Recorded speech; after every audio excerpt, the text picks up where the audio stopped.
Shiv Sena UBT के मुखिया उद्धव ठाकरे के खास सलाहकार संजय राउत जो अपने आप को बचाने के लिए चाले चल रहे थे, उन्हें बड़ा झटका लगा है। संजय राउत के चक्कर में उद्धव ठाकरे ना तो सत्ता में आ पाए और ना ही पार्टी बची।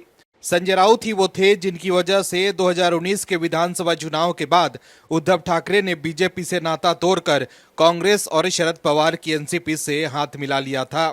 लेकिन ज्यादा दिनों तक संजय राउत की रणनीति काम नहीं आई और बीजेपी ने ऐसा झटका दिया कि उद्धव ठाकरे की राजनीतिक दुकान बंद होने के कगार पर है। हालांकि अब उद्धव ठाकरे फिर से हिंदुत्व के मुद्दे पर लौटते दिख रहे हैं, लेकिन संजय राउत अब भी ये कोशिश कर रहे हैं कि उद्धव ठाकरे कांग्रेस के साथ ही रहें ताकि संजय राउत फिर से राज्यसभा जाकर मलाई खाते रहें। इसलिए संजय राउत ने प्रपंच रचा था, लेकिन ऐसा लग रहा है कि ठाकरे परिवार भी समझ गया है कि अब संजय राउत के भ्रम जाल से बाहर निकलकर जमीन पर काम करना होगा। बात बनाने से वोट नहीं मिलेंगे। ऐसे में आदित्य ठाकरे ने सीएम देवेंद्र फडणवीस को बधाई भी दी है और साथ में काम करने के लिए भी कहा है कि उनकी पार्टी विधानसभा में कुछ मुद्दों पर खुलकर बीजेपी की सरकार का समर्थन करेगी। लेकिन संजय राउत जो ईवीएम को लेकर अफवाह फैला रहे थे और चुनाव के नतीजों पर सवाल उठा रहे थे, उन्हें बड़ा झटका लगा है और दूध का दूध और पानी का पानी हो गया है। पहले हरियाणा और फिर महाराष्ट्र के चुनाव के बाद विपक्ष का कहना था कि ईवीएम में कथित तौर पर गड़बड़ी हुई है, हमें कहीं न कहीं ईवीएम पर शक है। दर्शकों तमाम तरह के आरोप लगे थे चुनाव आयोग की कार्यप्रणाली और लोकतंत्र के महापर्व चुनाव पर, और सारे आरोप लगाए थे विपक्ष ने। विपक्ष शुरू से ही इस कोशिश में लगा था कि कैसे भी करके देश के भीतर लोकतांत्रिक अराजकता फैल जाए और उस पर वो अपनी राजनीतिक रोटी सेक ले। लेकिन अब विपक्ष और खासकर संजय राउत पूरी तरह से एक्सपोज हो गए हैं। क्या है खबर, बताते हैं आपको इस रिपोर्ट में। दरअसल हाल ही में हुए महाराष्ट्र विधानसभा चुनाव में संजय राउत ने ईवीएम पर सवाल उठाए थे। संजय राउत ने महाराष्ट्र में मतपत्रों से दोबारा चुनाव कराने की मांग की और दावा किया कि ईवीएम से छेड़छाड़ की गई है, इसी वजह से बीजेपी की जीत हुई है।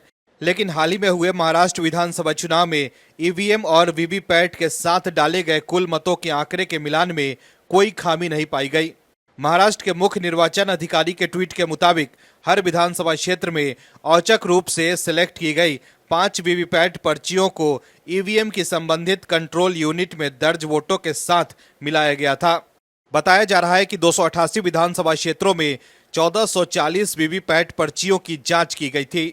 इसमें कोई भी मिसमैच नहीं पाया गया। निर्वाचन आयोग का दावा है कि महाराष्ट्र में वीवीपैट के आंकड़ों में कोई विसंगति नहीं हुई है, इसलिए कुछ राजनीतिक दलों ने जो शिकायत और दावे किए थे वो सही नहीं है। बता दें कि महाराष्ट्र विधानसभा चुनाव में हार के बाद महाविकास आघाड़ी गठबंधन ने ईवीएम में गड़बड़ी के आरोप लगाए थे। वहीं चुनाव प्रक्रिया में ईवीएम की सत्यता को साबित करने के लिए निर्वाचन आयोग के निर्देश पर महाराष्ट्र के नांदेड़ में जिला प्रशासन ने 75 वीवीपैट मशीनों का ईवीएम पर पड़े वोटों के साथ वेरिफिकेशन और मिलान किया था। हालांकि दोनों के डेटा में कोई अंतर नहीं पाया गया। महाराष्ट्र में नांदेड़ लोकसभा सीट कांग्रेस ने जीती थी, लेकिन जिले की 6 विधानसभा सीटों पर कांग्रेस हार गई थी। इसके बाद पार्टी ने ईवीएम में गड़बड़ी के आरोप लगाते हुए चुनाव आयोग को पत्र लिखा था। वहीं मतदान केंद्रों का चयन उम्मीदवारों के प्रतिनिधियों और चुनाव पर्यवेक्षकों की मौजूदगी में लॉटरी के जरिए किया गया था। इसके बाद हर विधानसभा क्षेत्र की 5 वीवीपैट मशीनों की पर्चियों की गिनती की गई और ईवीएम में डाले गए वोटों से उसका मिलान किया गया। वहीं जिला कलेक्टर अभिजीत राउत ने बताया कि जिले के 75 केंद्रों, 30 लोकसभा और 45 विधानसभा के वोटों की गिनती में कोई गड़बड़ी नहीं पाई गई है। वहीं शिवसेना यूबीटी के सांसद संजय राउत ने हाल ही में कहा था कि हमें ईवीएम के संबंधित में लगभग 450 शिकायतें मिली हैं। बार बार आपत्तियां उठाए जाने के बावजूद इन मुद्दों पर कोई कार्रवाई नहीं की गई है। हम कैसे कह सकते हैं कि ये चुनाव निष्पक्ष रूप से आयोजित किए गए थे? इसलिए मैं मांग करता हूं कि नतीजों को अलग रखा जाए और दोबारा चुनाव कराया जाए। लेकिन चुनाव आयोग ने जांच कर बता दिया है कि ईवीएम में कोई गड़बड़ी नहीं है। लेकिन दर्शकों, समझने की बात यह है कि अगर जनता ने हल्का भी विपक्ष पर भरोसा किया तो सीरिया और बांग्लादेश जैसे हालात बनने में समय नहीं लगेगा। Bureau report, OMH news. आप दर्शकों से विनम्र निवेदन है कि चैनल को सब्सक्राइब जरूर करें